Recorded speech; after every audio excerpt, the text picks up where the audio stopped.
Ofundisayo uVibhakshni Maharaj.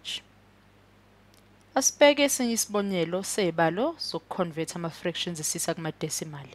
Lese ngikubhalele sona, u-11/25.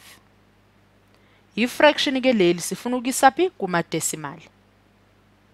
Asiqala ukwenza isibalo esinjengalesi. Kuyefana nokuthi ngizothatha u-25 wami nguvulele ikhwapha, ngufaka u-11 wami, ungakhohlwa ke manje sesinani sesine-decimal. Lifakwa phi idecimal lethu? Nali sengilifakile. Isikhala esivulekile ungasigcwalisa ngo-0. Siyazibuza ku-25 uyangena ku-1, uyangena futhi ku-1 awungeni. Uyangena ku-110 u-25. Siyakwazi ukuthi-ke kulula-ke lokho impela uyangena ngoba siyakwazi emqondweni wethu ukuthi u-25 times 4 ukusipha bani? Usipha 100 ngakho u-25 uyangena ku-110 ngawu-4.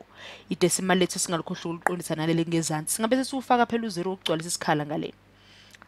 He u-110 minus 100 usipha ba? Usipha u-10. Sehlise u-0 wethu sino-100 singenzansi.